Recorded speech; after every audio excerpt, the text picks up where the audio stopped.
Latest updates ఎప్పటికప్పుడు పొందడానికి big TV WhatsApp channel follow అవ్వండి. లింక్ డిస్క్రిప్షన్ లో ఉంది.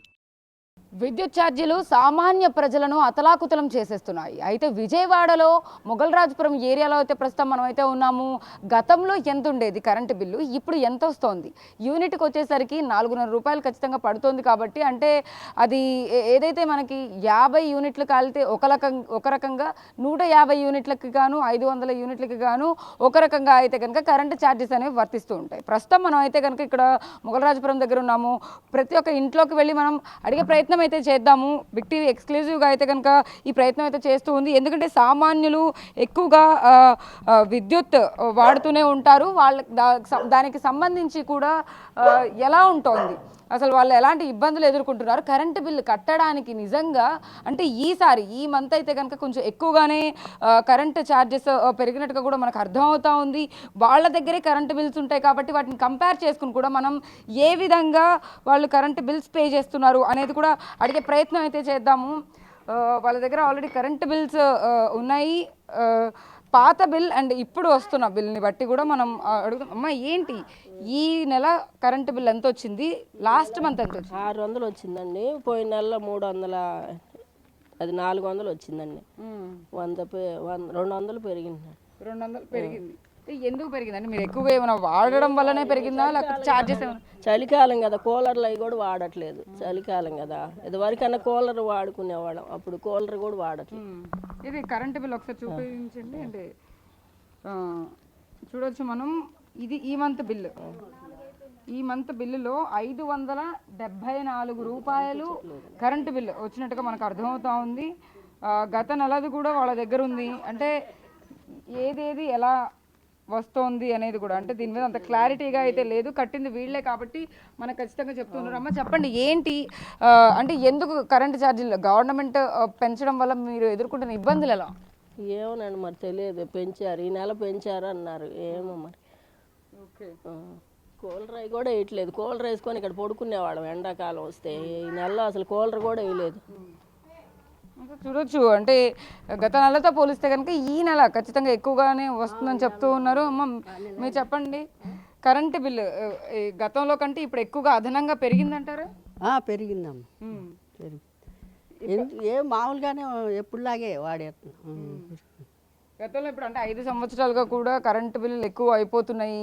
ఎక్కువగా విద్యుత్ ఛార్జీలు వచ్చింది అప్పుడు కూడా వచ్చి మళ్ళీ మళ్ళీ ఈసారి ఇప్పుడు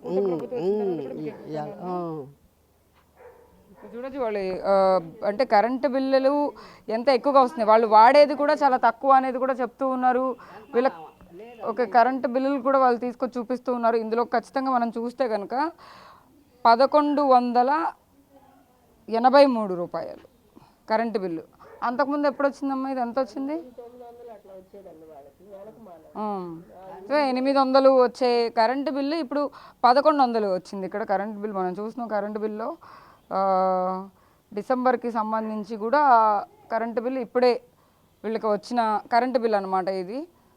సో ఇట్లా ఏదైతే విద్యుత్ ఛార్జీలు ఎక్కువగా అంటే పెంచడం జరిగిందో దీనికి ఇప్పటికే మనకి నిరసన కూడా వ్యక్తం చేస్తూ ఉన్నారు. దీనికి సంబంధించి అటు కమ్యూనిస్ట్ పార్టీలు కానీ ఇటు Congress party PCC chief Sharmila కూడా ప్రతిసారి చెప్తూనే ఉన్నారు, కరెంటు ఛార్జీలు ఎక్కువ అవుతున్నాయి, సామాన్య ప్రజల మీద ఆ భారం ఎక్కువగా పడుతోంది అని చెప్పేసి కూడా ఆవిడ చెప్తూ ఉన్నారు.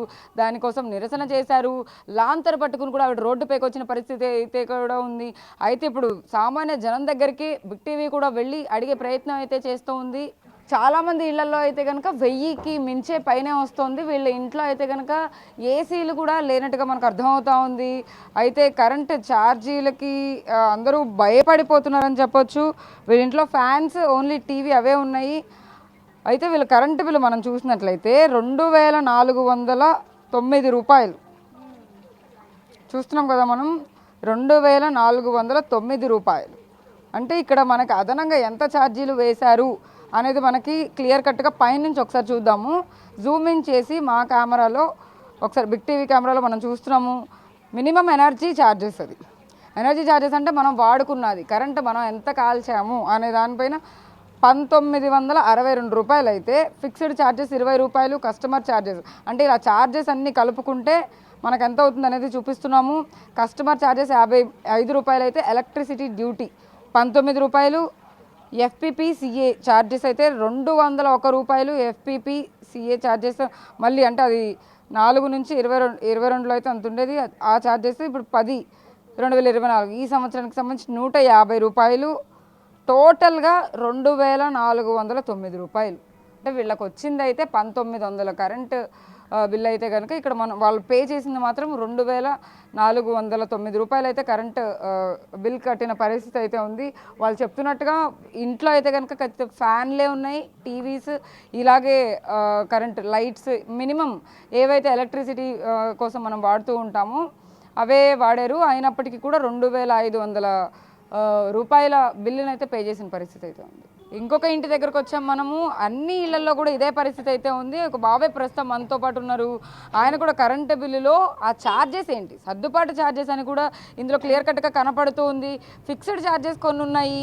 మెయిన్ అసలు వీళ్ళు కరెంటు వాడింది ఎంత ఉంది అనేది కూడా ప్రతిదీ కూడా ఈయన కూడా కరెంటు బిల్లు మనకి చూపిస్తూ ఉన్నారు. ఎక్స్క్లూజివ్గా చూస్తున్నాం. మా కెమెరా పర్సన్ సురేష్ కూడా మొత్తం చూపించే ప్రయత్నం అయితే చేస్తూ ఉన్నారు. అందరి ఇళ్లలో కరెంటు బిల్స్ మనం చెక్ చేస్తూ ఉన్నాం కదా. సేమ్ ఇప్పుడు ఆ బాబాయ్ చేతిలో పట్టుకొని ఉన్నారు. వాళ్ళ ఇంట్లో కరెంట్ ఎంత జనరేట్ అయింది, ఎంత వాడారు అనేది అయితే ఇక్కడ మనకు కనబడుతూ ఉంది. 717 రూపాయలు వాళ్ళు అసలు కరెంటు వాడింది. అయితే మిగిలినవన్నీ ఛార్జెస్ అనమాట. మిగిలినవన్నీ ఛార్జెస్ ఈ 70 రూపాయలు కానీ 80 రూపాయలు మొత్తం అన్ని ఫిక్స్డ్ ఛార్జెస్. ఇంకొకటి మనము ఇంకొక పేపర్ చూస్తున్నాం. ఇది కూడా చూడొచ్చు. సర్దుబాటు ఛార్జెస్ అంటే 2022 కూడా ఇప్పుడు మనం వీళ్ళు అదనంగా 300 రూపాయలు అంటే 294 రూపాయలు అంటే అప్రాక్స్ 300 రూపీస్ని వీళ్ళు ఎక్స్ట్రాగా 2022ది ఇప్పుడు మళ్ళీ కట్టుకుంటున్నారు. అలా కడుతూ ఈ సంవత్సరంది సర్దుబాటు ఛార్జెస్ 126 రూపాయలు. ఇంకా మిగిలినవన్నీ ట్యాక్సెస్ దాని మీద ప్రతి దాని మీద కూడా ప్రతి బిల్లులో కూడా ఇదే పరిస్థితి కనపడుతూ ఉంది. నిజంగా మనం గమనించినట్లయితే కనుక వీళ్ళకి వచ్చింది 1314 రూపాయలు. అయితే దాంట్లో మళ్ళీ fixed charges, customer charges, electricity duty, మళ్ళీ సర్దుబాటు ఛార్జీలు చూస్తున్నాం కదా. ఎఫ్పిపిసిఏ ఛార్జెస్ 2022లో ఒకటి, 2024లో ఒకటి, 132 ఒకటి, 100 రూపాయలు ఒకటి. ఇలా టోటల్గా వాళ్ళకు కాలిన 1314 రూపాయలు. అయితే టోటల్ కౌంట్ చేసుకుంటే మనకు ఎంత వస్తుంది? 1740 రూపాయలు. అంటే దాదాపు 500 రూపాయలు ఎక్స్ట్రా అయితే కడుతూ ఉన్నారు. వాళ్ళు ఏ విధంగా ఫీల్ అవుతున్నారు అంటే మీకు ఈ ఛార్జెస్ ఇవన్నీ పే చేస్తున్నామని అర్థమవుతుందా అండి? అసలు అర్థమవుతుందమ్మా. అది ఏం చెప్తాం వాళ్ళకి చెప్పాలో మాకు తెలియక మేలకుండా కడుతున్నాం బిల్లు. అది అంటే మీరు కరెంట్ ఎక్కువగా వాడుతూనే ఉంటారా ఇంట్లో?